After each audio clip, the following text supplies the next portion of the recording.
कर्मण्येवाधिकारस्ते मा फलेषु कदाचन मा कर्मफलहेतुर्भूः मा ते संगोऽस्तविकर्मणि।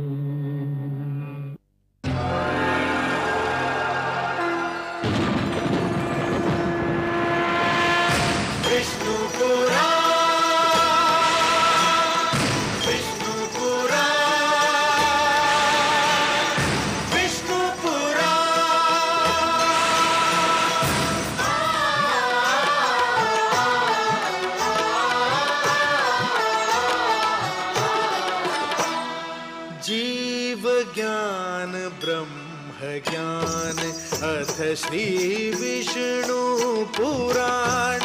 जीव ज्ञान ब्रह्म ज्ञान अथ श्री विष्णु पुराण। ओम की कथा महान, ओम की कथा महान। जय श्री विष्णु पुराण, विष्णु पुराण, विष्णु पुराण, विष्णु पुराण।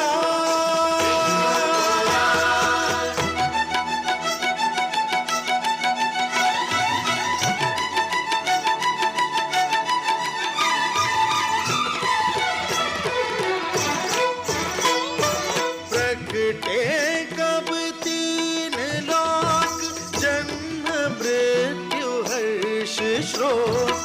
जन्म मृत्यु हर्ष शोक। पृथ्वी जल वायु गगन, प्रकटी कब ज्योत अगन। प्रकटी कब ज्योत अगन।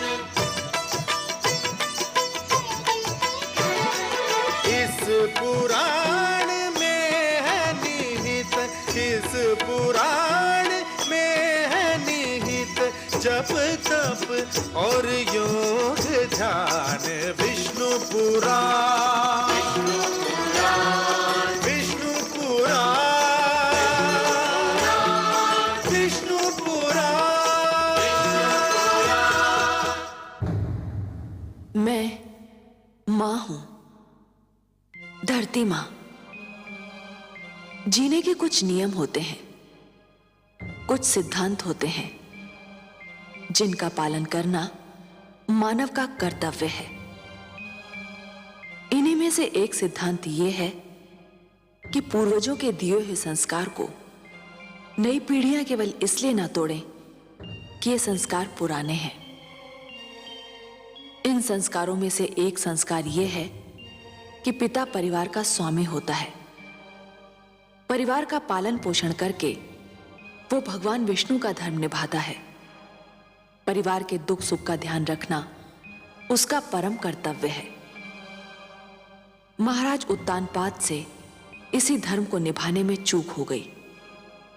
परिणाम स्वरूप उनके पुत्र को वो कष्ट झेलना पड़ रहा है जिसे देखकर मेरा मन भर आया है और माता लक्ष्मी उदास दिखाई पड़ती हैं। ये सोचकर तो दुख और भी बढ़ जाता है कि ध्रुव के कष्ट की श्रृंखला न जाने कब समाप्त होगी। ओम नमो भगवते वासुदेवाय, ओम नमो भगवते वासुदेवाय, ओम नमो भगवते वासुदेवाय, ओम नमो भगवते वासुदेवाय, ओम नमो भगवते वासुदेवाय, ओम नमो भगवते वासुदेवाय।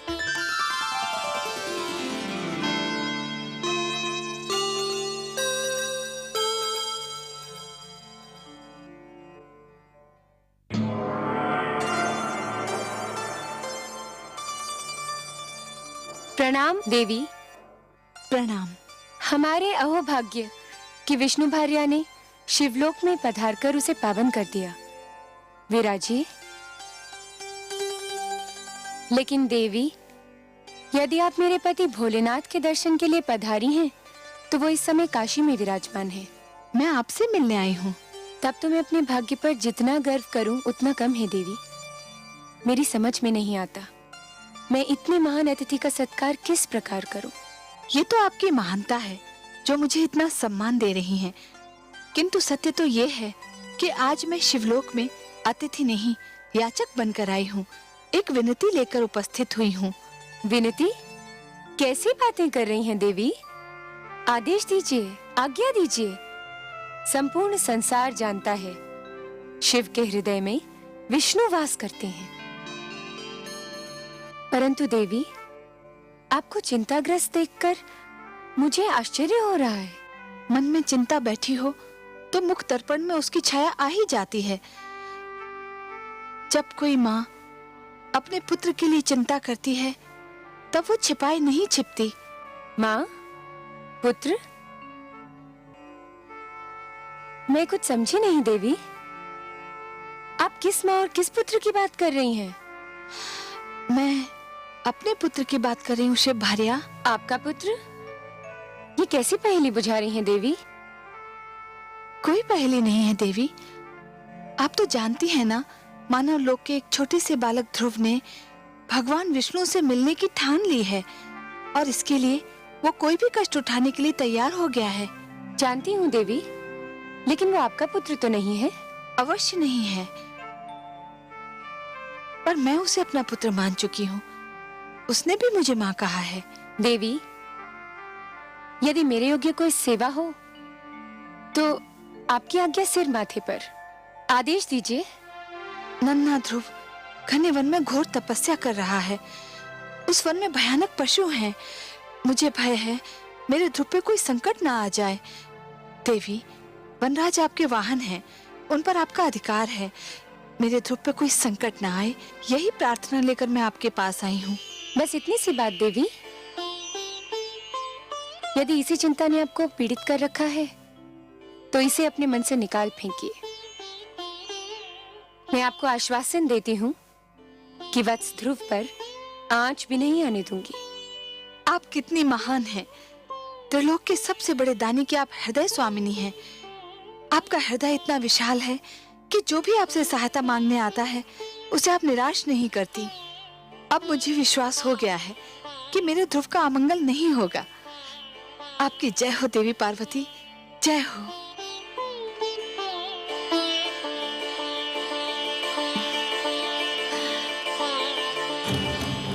भगवते वासुदेवाय। ओम नमो भगवते वासुदेवाय। ओम नमो भगवते वासुदेवाय। ओम नमो भगवते वासुदेवाय। ओम नमो भगवते वासुदेवाय। ओम नमो भगवते वासुदेवाय। ओम नमो भगवते वासुदेवाय। ओम नमो भगवते वासुदेवाय। ओम नमो भगवते वासुदेवाय। ओम नमो भगवते वासुदेवाय। ओम नमो भगवते वासुदेवाय। ओम नमो भगवते वासुदेवाय। ओम नमो भगवते वासुदेवाय। ओम नमो भगवते वासुदेवाय। ओम नमो भगवते वासुदेवाय।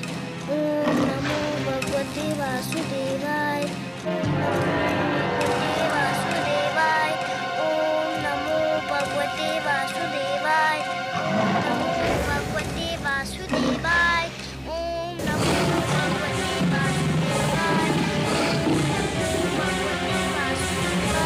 भगवते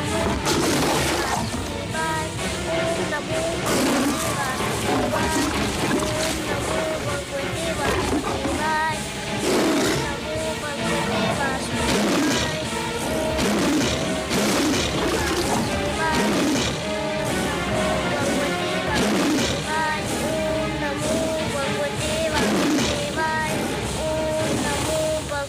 वासुदेवाय।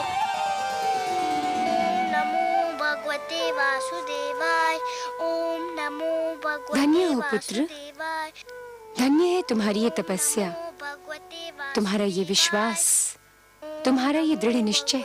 वासुदेवाय। पुत्र, तुम्हारी ऐसी तपस्या से तो बड़े बड़े ऋषि मुनि भी सीख लेंगे। तुम्हारा सदैव कल्याण हो, यही मेरा आशीर्वाद है। तुम्हें सदैव सफलता मिले पुत्र, यही मेरी कामना है।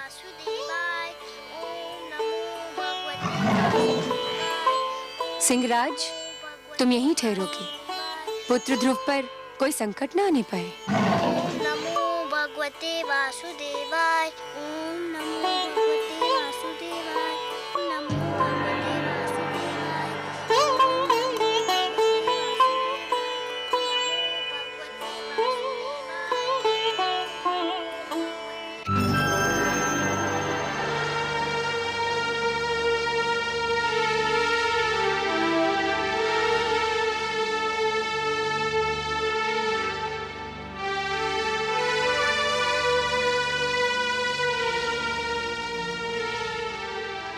आइए देवी, पधारिए।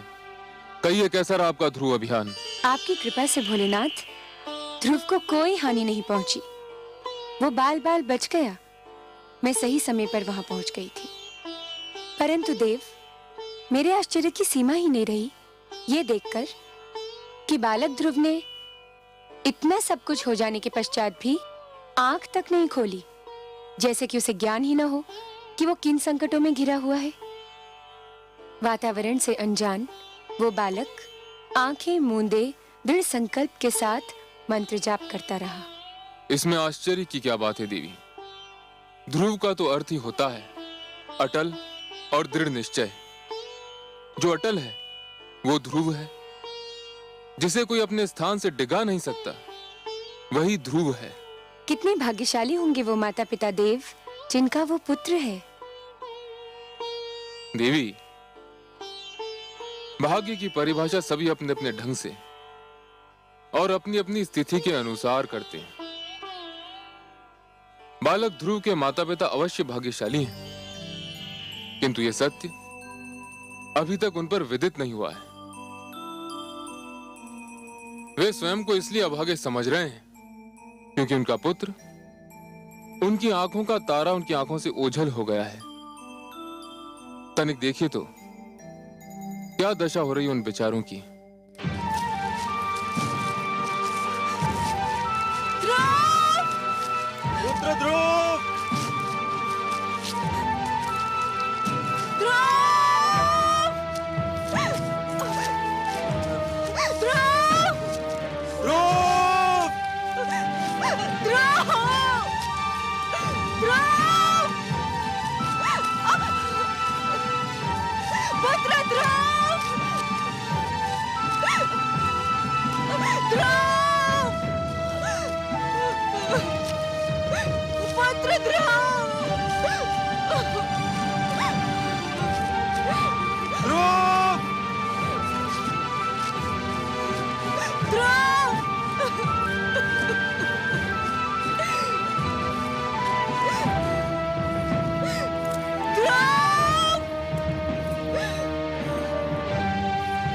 पुत्र ध्रुव,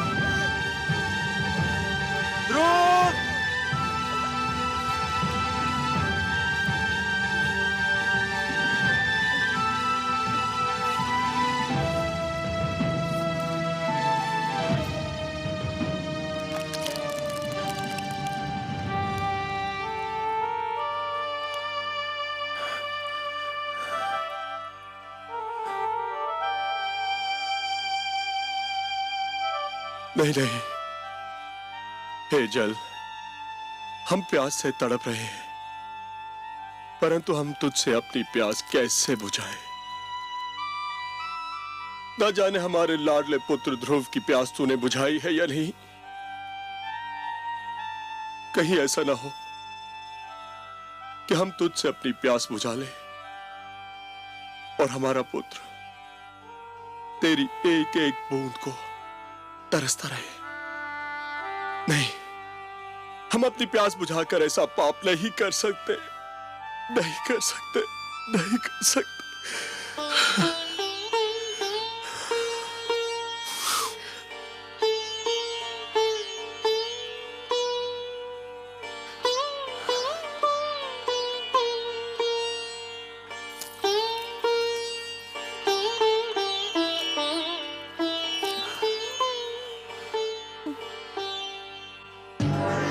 नारायण नारायण। देव ऋषि, आप महारानी सुनीति, लगता है हमारे भाग्य जाग गए। आपके दर्शन करके तो हम धन्य हो गए। न जाने कब से हमारी आंखें आपके दर्शनों की प्यासी थी। आंखों की प्यास यदि बुझ गई हो तो अब आप जल से अपनी प्यास बुझाएं। जल ग्रहण कीजिए राजन, आप भी, और महारानी सुनीति आप भी। कैसे ग्रहण करें? जब से हमारा पुत्र राजमहल छोड़ के गया है, भूख प्यास सब मिट गई हमारी। न जाने कहा होगा, कैसा होगा, उसे ढूंढ ढूंढ के थक गए हम। राजभवन का पाला हुआ न जाने किन मार्गों में ठोकरे खा रहा होगा वो। आपका पुत्र भगवान विष्णु की खोज में निकला है।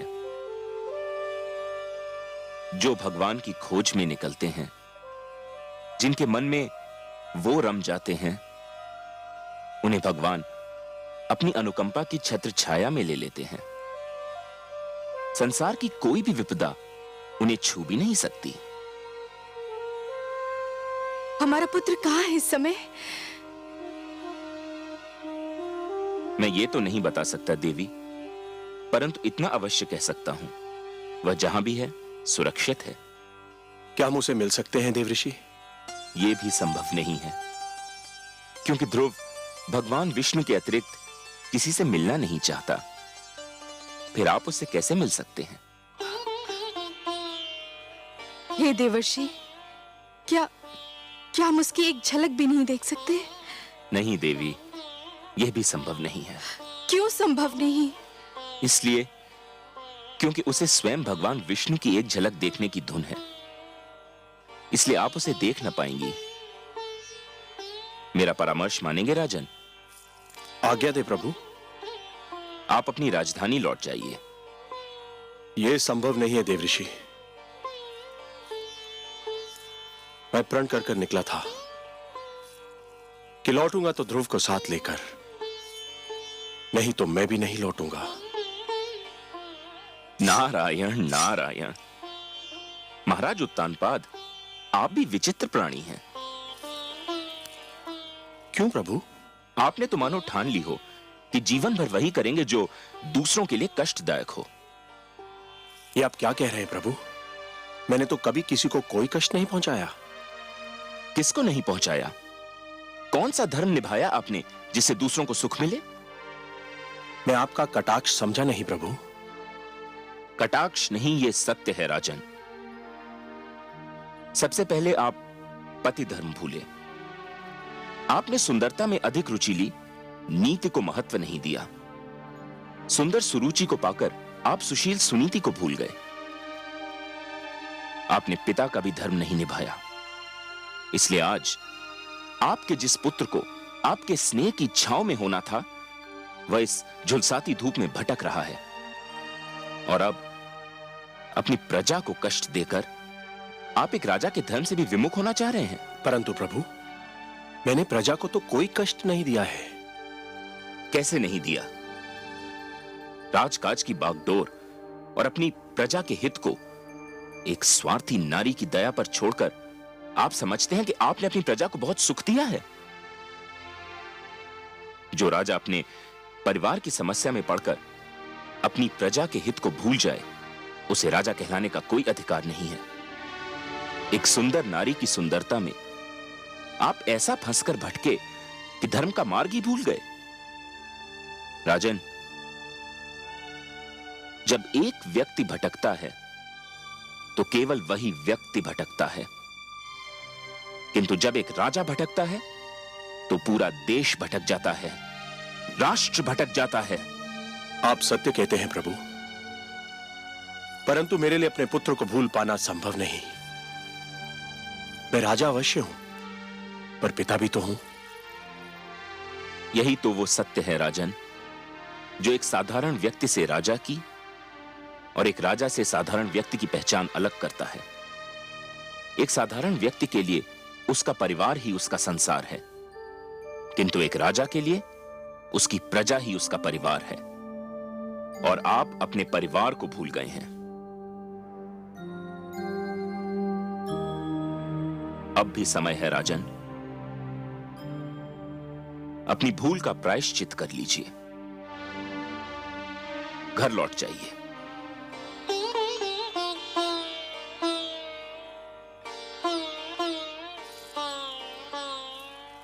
देवर्षि, आप तो मेरे पूज्य पितामह हैं, सृष्टि के सबसे महान पथ प्रदर्शक हैं। आपने तो सदैव ही भटकों को मार्ग दिखाया है। आपने मुझे भी धर्म का मार्ग दिखाया है। मुझे मेरी भूल बताकर आपने बड़ा उपकार किया है। प्रणाम है आपको, बारंबार प्रणाम है। आपकी आज्ञा शरोधार्य करके मैं अपने परिवार, अपनी प्रजा के पास वापस लौटता हूं।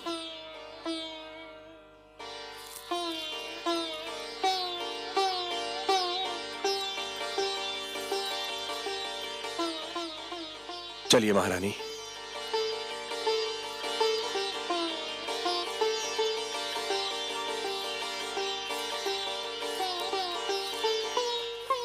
चलो, माता पिता को तो सद्बुद्धि मिल गई। अब देखें ध्रुव की स्थिति क्या है। नारायण नारायण। ओम नमो भगवते वासुदेवाय।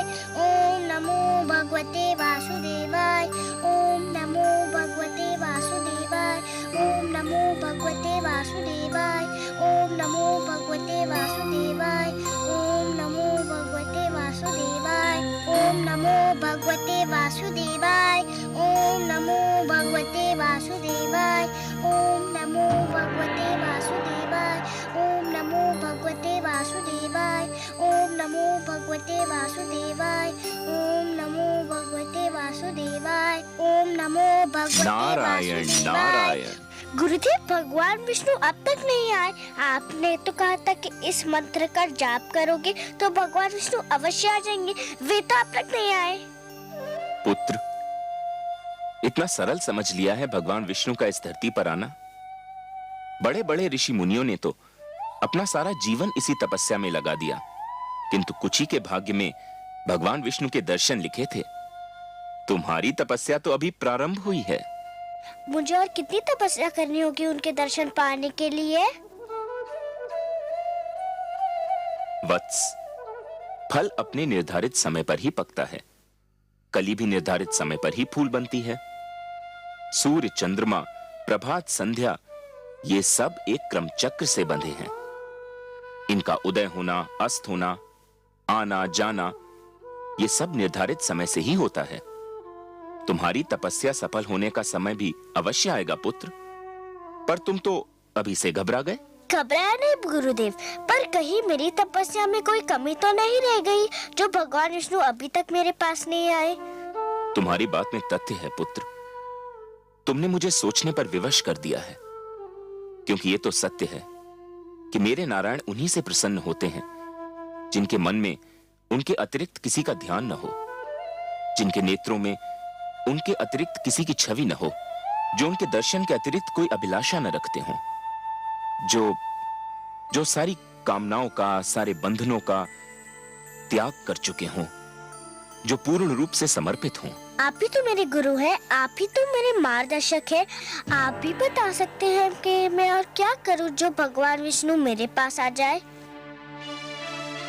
कुछ पाने के लिए कुछ छोड़ना पड़ता है वत्स, यही विधि का नियम है। मुझे क्या छोड़ना होगा गुरुदेव? तुम बहुत बड़ी वस्तु पाना चाहते हो, अतएव तुमको बहुत बड़ी वस्तु छोड़नी पड़ेगी।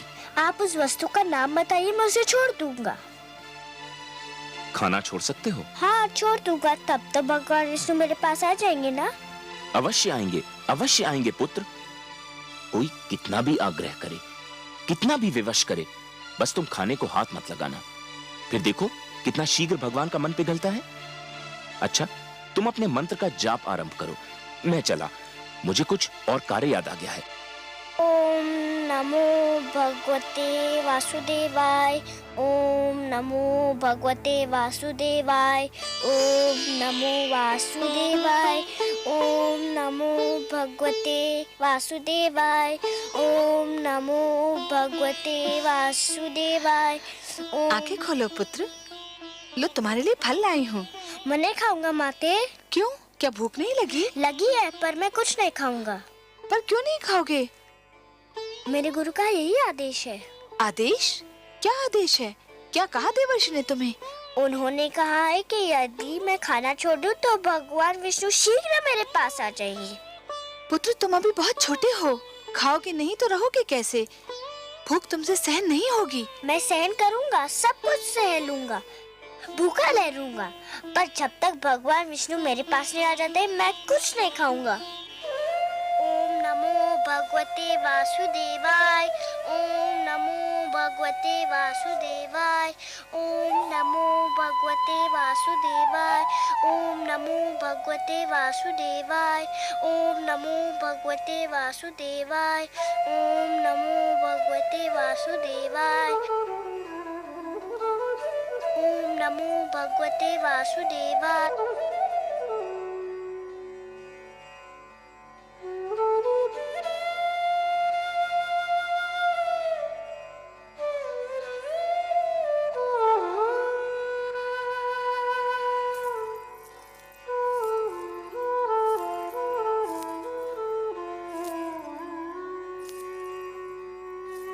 आपका मुख आपके मन का दर्पण है देवी। मन में चिंता हो तो उसकी छाया आपके मुख पर कहीं दूर से दिखाई देने लगती है। और आज तो आप सिर से पांव तक चिंता की मूर्ति बनी हुई हैं। सब कुशल तो है? कुशल कहाँ कमल नयन, देवर्षि नारद को न जाने समस्याएं खड़ी करके क्या आनंद आता है। एक और नई समस्या खड़ी कर दी उन्होंने। अब कौन सा नया पुष्प खिलाया उन्होंने? पहले तो उसे वन में तपस्या करने के लिए छोड़ दिया। मुझे यही चिंता क्या कम थी कि वन के पशुओं से उसकी रक्षा कैसे होगी। और अब उन्होंने ध्रुव को आदेश दिया है कि आहार भी त्याग दे। देवर्षि ध्रुव के गुरु हैं। गुरु की आज्ञा का पालन करना शिष्य का कर्तव्य होता है। गुरु तो भगवान से भी बड़ा होता है। इसका अर्थ ये हुआ कि आप भी देवर्षि से सहमत हैं? वो तो नन्हा सा बालक है, तनिक सोचिए तो, आहार त्यागने से उसकी क्या दशा हो जाएगी। क्षमा कीजिए प्रभु, संभवतः आपको भी उसकी पीड़ा पर दया नहीं आ रही। ये आप नहीं बोल रही हैं देवी, ये आपके भीतर समाई हुई एक नारी, एक माँ बोल रही है। यही समझ लीजिए करुणा सिंधु, पर मुझसे उसकी दशा देखी नहीं जाती। दया कीजिए उस पर, दया कीजिए मुझ पर। मुझे आपसे सहानुभूति है देवी, पर मुझे खेद है, मैं पक्षपात नहीं कर सकता। पक्षपात? कैसा पक्षपात प्रभु? धरती पर मनुष्य लोक में मेरे अगणित भक्त हैं। माना कि ध्रुव सर्वस्व त्याग कर मेरा दर्शनाभिलाषी है देवी, परंतु जो मेरे साधारण भक्त हैं उनका भी तो मुझ पर अधिकार है। आप तो जानती हैं देवी कि जो भी सच्चे मन से मुझे पुकारे मैं उसी का हो जाता हूं। तो फिर यह कैसे संभव है देवी कि मैं अपने असंख्य भक्तों को भूलकर केवल एक बालक को कृतार्थ करूं? देवी, सूर्य अपना प्रकाश बांटते समय राजा के महल और दीन की कुटिया में अंतर नहीं करता। वर्षा का बादल मधुवन पर बरसता है तो मरुस्थल की प्यास भी बुझाता है। तो फिर यह कैसे संभव है देवी कि मैं अपने भक्तों में पक्षपात करूं? हे महादेवी, ये मत भूलिए कि ईश्वर भी ईश्वरत्व के नियम से बंधा है, और ईश्वरत्व का नियम है समानता। मेरी दृष्टि में समस्त मानव जाति समान है। मैं धरती पर जा अवश्य सकता हूं देवी, किंतु समस्त मानव समूह के कल्याण के लिए, केवल किसी एक के कल्याण के लिए नहीं। चाहे मेरा ध्रुव भूख प्यास से दम ही क्यों न तोड़ दे। मैं आपसे पहले भी कह चुका हूं देवी कि मैं विधाता के कार्यों में हस्तक्षेप नहीं कर सकता। मुझे आपसे सहानुभूति है, परंतु यदि विधाता ने उसके भाग्य में यही लिख दिया हो तो फिर यही होकर रहेगा।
गंधर्व मलय केतु, ये नन्हा सा बालक अकेले इस भयानक वन में क्या कर रहा है?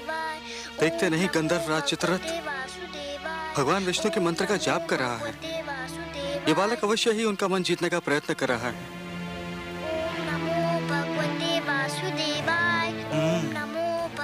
ये तो चिंता का विषय है गंधर्व राज। है तो सही, कहीं इसकी तपस्या हमारे स्वर्ग के स्वामी के लिए कोई संकट ना खड़ा कर दे। तब तो हमें तुरंत देवराज इंद्र को सूचित करना चाहिए। चलो, कहीं देरी ना हो जाए। ओम नमो भगवते वासुदेवाय, ओम नमो भगवते वासुदेवाय, ओम नमो भगवते वासुदेवाय।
देवराज, देवराज, देवराज, देवराज!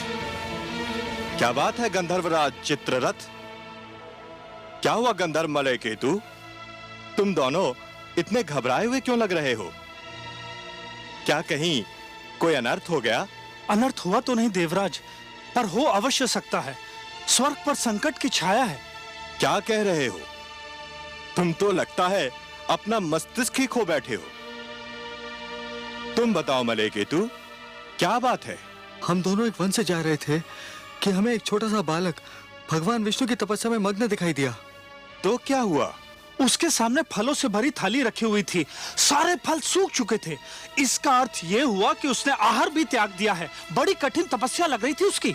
एक बालक क्या और उसकी तपस्या क्या गंधर्वराज? हमें इससे क्या भय? हमारे मन में उसे तपस्या करते देखकर ये भय समा गया कि कहीं वो भगवान विष्णु से इंद्रासन ना मांग ले। मेरा आसन? ये क्या कह रहे हो? गंधर्व मलय केतु सत्य कह रहे हैं देवराज। धरती लोक के वासियों की दृष्टि सदैव इंद्रासन पर लगी रहती है। इंद्रासन इतना महान है कि हर कोई उसे लेना चाहता है। स्वर्ग को कौन नहीं जीतना चाहता देवराज? तुम दोनों ने तो मुझे चिंता में डाल दिया। नारायण नारायण।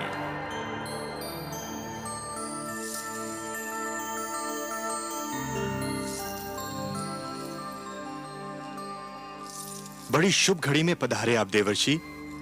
मैं सोच ही रहा था कि अपनी चिंता का भागीदार किसे बनाऊं कि आप आ गए। मैं आपकी कोई सेवा कर सका तो स्वयं को धन्य समझूंगा। आपको ज्ञात है कि एक बालक वन में भगवान विष्णु के लिए तपस्या कर रहा है? हाँ, मैं जानता हूं। उस बालक का नाम ध्रुव है। क्यों कर रहा है वो तपस्या? बड़ा विचित्र प्रश्न है देवराज। क्या आप किसी को तपस्या करने का भी अधिकार नहीं? परंतु उसकी तपस्या का कोई तो उद्देश्य होगा। तपस्या, साधना, भक्ति और आराधना ये व्यक्तिगत कार्य हैं देवराज। जो जिसकी पूजा करता है वही उसका उद्देश्य समझता है। आराधक और आराध्य के बीच आने का किसी को भी अधिकार नहीं। मुझे इतना भोला न समझिए देवर्षि। धरती के वासी स्वार्थ के बिना ईश्वर की पूजा भी नहीं करते। इस बालक का भी अवश्य ही कोई स्वार्थ है। मानता हूं देवराज, आप सत्य कह रहे हैं, किंतु ध्रुव के विषय में कहना उचित न होगा। क्यों? मानव लोक के वासियों के मन में साधारणतया दो ही प्रलोभन होते हैं। या तो उन्हें सत्ता का लोभ होता है या फिर धन का। ध्रुव महाराज उत्तानपाद का ज्येष्ठ पुत्र है, सो उसे सत्ता का क्या लोभ होगा? सत्ता तो आज नहीं तो कल उसके हाथों में आनी ही है। और आप तो जानते ही हैं देवराज कि धरती पर जिसके हाथों में सत्ता होती है उसके चरणों में धन का ढेर लग जाता है। सो ध्रुव को धन का भी लोभ नहीं हो सकता। हमारे गंधर्व तो कुछ और ही सोचते हैं। क्या सोचते हैं आपके गंधर्व? इनका विचार है और हमारे विचार में इनका विचार कुछ अनुचित भी नहीं कि ध्रुव भगवान विष्णु से वरदान में हमारा सिंहासन मांगने वाला है। नारायण नारायण। देवराज, धरती पर कई बार प्रलय आई और फिर सृष्टि की रचना भी हुई। युग बदले, शताब्दियां बदली, कल्प बदले, मनवंतर बदले, पर नहीं बदले तो आप। उधर क्षण भर को किसी ने साधना में आंख क्या बंद कर ली, इधर आपका सिंहासन डोल गया। विश्वास कीजिए देवराज, ध्रुव का ऐसा कोई उद्देश्य नहीं है। आप जानते हैं देवर्षि की इंद्रासन पर सबकी आंखें लगी रहती हैं। पहले भी कई बार कई लोग इसे हथियाने का प्रयास कर चुके हैं। मुझे यही चिंता है। आपको चिंतित रहने का इतना अभ्यास हो चुका है देवराज कि यदि आप चिंतित न लगें तो अधूरे से लगते हैं। ध्रुव की दृष्टि में इंद्रासन तुच्छ है। उसकी दृष्टि तो कहीं और ऊंचाई पर लगी हुई है। परंतु आप चाहते क्या हैं देवराज? मैं चाहता हूं कि उसकी तपस्या में बाधा पड़ जाए, उसकी साधना टूट जाए। आप अपनी इच्छा के स्वामी हैं देवराज, किंतु इतना जान लीजिए कि ध्रुव के मन में जो सूर्य उदय हो चुका है उसे विरोध की कोई भी घटा ढांप नहीं सकती। उसके जीवन में जिस सुगंध ने जन्म ले लिया है उसे कोई भी दीवार रोक नहीं सकती। मैं रोकूंगा उसे, आप देखते जाइए। अवश्य दिखाइए। मुझे तो यूं भी आपकी लीला देखने में बड़ा आनंद आता है। नारायण नारायण। रक्षिता,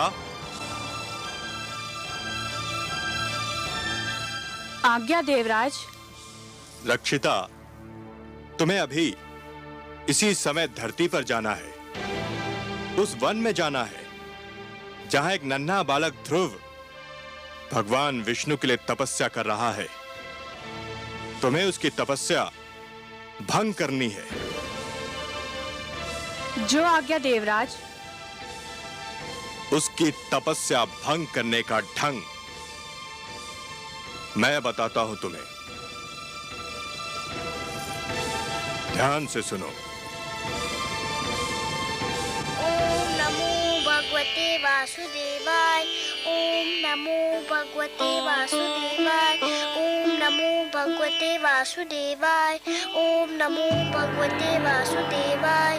ओम नमो भगवते वासुदेवाय। ओम नमो भगवते वासुदेवाय। ओम नमो भगवते वासुदेवाय। ओम नमो भगवते वासुदेवाय। ओम नमो भगवते वासुदेवाय। ओम नमो भगवते वासुदेवाय। ध्रुव, ओम नमो भगवते मेरे पुत्र, तू यहाँ है और मैं तेरी खोज में न जाने कहाँ कहाँ भटक रही थी। भगवते वासुदेवाय। आंखें तो खोल मेरे राज दुलारे। देख, भगवते वासुदेवाय। देख मैं तेरे सामने खड़ी हूँ। नमो भगवते वासुदेवाय। देख तेरे वियोग में ओम नमो भगवते मेरी क्या दशा हो गई। ओम नमो भगवते वासुदेवाय। ओम नमो भगवते वासुदेवाय। अरे, भगवते वासुदेवाय। तू तो मेरी बात ही नहीं सुनता। ओम नमो भगवते वासुदेवाय। पहले मेरी एक पुकार पर मेरे पास दौड़ा चला आता था, मेरी बाहों में समा जाता था। ओम नमो भगवते वासुदेवाय। ये तुझे क्या हो गया है ध्रुव? ओम नमो भगवते वासुदेवाय। ओम नमो न जाने किसने जादू टोना कर दिया मेरे राजकुमार पर। ओम नमो भगवते वासुदेवाय। मेरे लाल, बंद कर दे अपनी तपस्या। तेरी इच्छा पूरी हो गई है। महाराज, तुझे अपनी गोद में बिठाने को तैयार हो गए हैं। तेरी विमाता सुरुचि ने भी अपनी भूल स्वीकार कर ली है। चल मेरे लाल, राजमहल तेरी प्रतीक्षा कर रहा है। ओम नमो भगवते वासुदेवाय। ओम नमो भगवते वासुदेवाय। हाय मेरे भाग्य, मेरी आंखों की तारी, मेरे मन के चैन, ये तेरी आयु नहीं तपस्या करने की। अभी तो तेरे खेलने कूदने के दिन है। तूने अभी जीवन में देखा ही क्या है। तुझे मेरी सौगंध, बंद कर दे ये जाप। नमो भगवते वासुदेवाय। ओम नमो भगवते वासुदेवाय। यदि तूने जाप नहीं बंद किया तो मैं अभी यही तेरे सामने अपने प्राण त्याग दूंगी। ओम नमो भगवते वासुदेवाय। ओम नमो भगवते वासुदेवाय। ओम नमो भगवते वासुदेवाय। ओम नमो भगवते वासुदेवाय। ओम नमो भगवते वासुदेवाय। ओम नमो भगवते वासुदेवाय। ओम नमो भगवते वासुदेवाय। ओम नमो भगवते वासुदेवाय। ओम नमो भगवते वासुदेवाय। ओम नमो भगवते वासुदेवाय। ओम नमो भगवते वासुदेवाय। ओम नमो भगवते वासुदेवाय।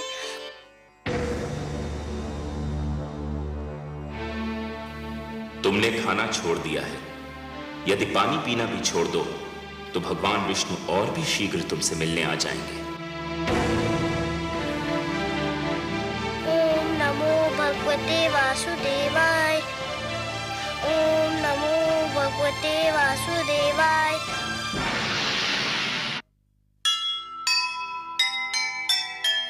यह कैसा संकल्प है, यह कैसा विश्वास।